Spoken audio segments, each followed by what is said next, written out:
You alone? I am. Not afraid I'll shoot you? Well, if you'd been going to kill me, your man would already have done it in my room. That is so. But believe me, at this moment, nothing would give me greater pleasure. Well, when it comes down to it, a bullet's your answer to just about everything, isn't it? The only argument you've got. I know what you think of me, you and your church, but you forget. I have my orders. I'm a soldier. I do my duty. You can't hide behind that, Kappler. Don't debase the word duty. My orders were to occupy Rome, control the city. In a war, that means whatever it takes to do it, whether you like it or not. And you think that absolves you of any responsibility? Yes. What is important is the Reich, not Rome. What is Rome? All its greatness is over. All that's left is a picture postcard, a playground for whores and priests. There will be a new order in Europe. We are evacuating Rome now, but that means nothing. We will be back. The Third Reich is the future. How many murderous dictators have talked that kind of rubbish? Just look around you, Kappler. You're standing where your ancient friends entertain themselves, watching lions tear the Christians to pieces, but the church is still here. A lot of broken stones like these. In a few years, that's all that'll be left of your Third Reich. Keep your history lesson, priest. You crawl to your pope and obey his orders just as I obey mine. You compare obedience to Hitler with the faith the priest owes to his church? You think that's the same? In the name of God. Wait. I know about you and your church. I've been talking to people. I know all about you.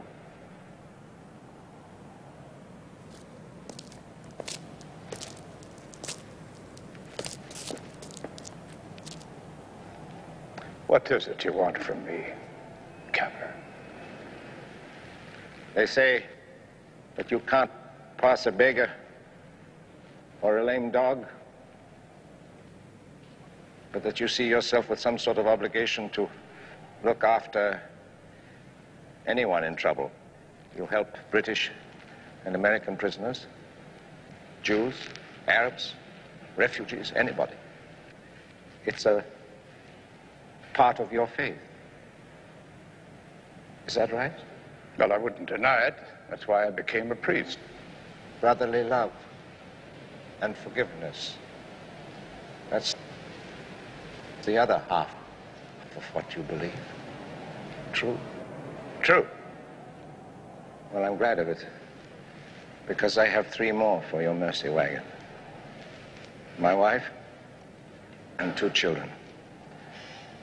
If the partisans get them, they will be killed. I want them out of Rome and safe. That's what I want from you, priest. You're asking me to save your family. If you really believe what you preach, you'll do it. You expect me to help you after what you've done. You think you can demand forgiveness. You think it comes automatically just because you want it. I'm not talking about myself. You've turned this city into a concentration camp. You've tortured and butchered my friends. You've violated every principle of God and man. I can't believe it after all you've done. You want mercy. I told you. For my family. They're just part of you, part of what you stand for. They've taken whatever they could get without a thought for the suffering all around them. And now you demand that they be saved. I'll see you in hell first. No. You're no different from anyone else. All your talk means nothing. Charity, forgiveness, mercy. It's all lies. You hear me? Lies! Don't you talk to me about God and humanity. I know what humanity is. It's one half with the power and the will to use it, and the other half only cattle to be led. There's no God, no humanity. You hear me? You hear me? Please!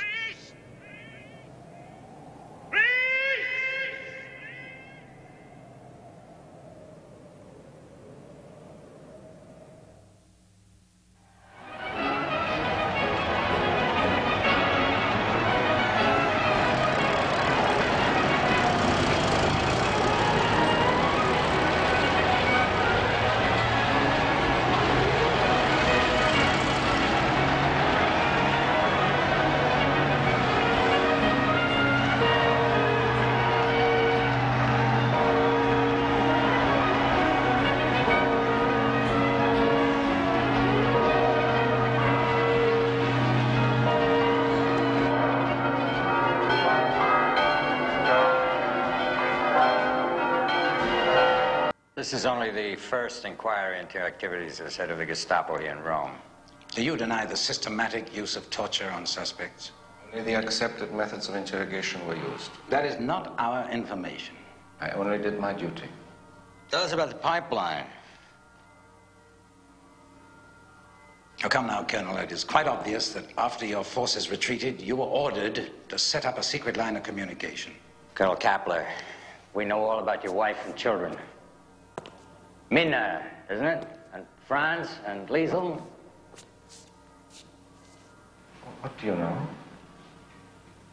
What has happened to them? Now you're playing games, Colonel. Your wife and children disappeared from Rome. They were smuggled into Switzerland, as you well know, safe and sound. Now, how was it done? Who helped them? It takes some organization. Now, if you tell us how it was done and who helped them, it might do you some good at your trial.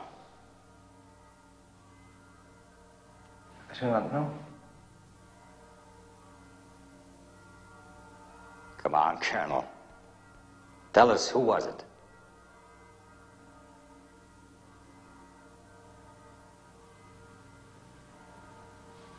I do not know.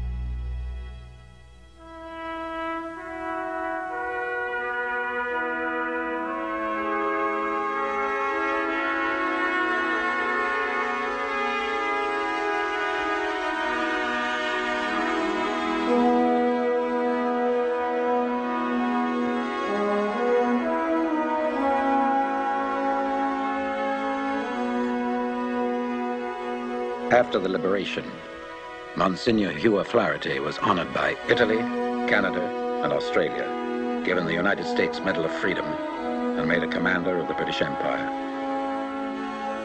Herbertom Kapplerom was sentenced to life imprisonment for war crimes. In the long years that followed in his Italian prison, Kapplerom had only one visitor. Every month, year in and year out, O'Flaherty came to see him. In 1959, the former head of the dreaded Gestapo in Rome was baptized into the Catholic faith at the hand of the Irish priest.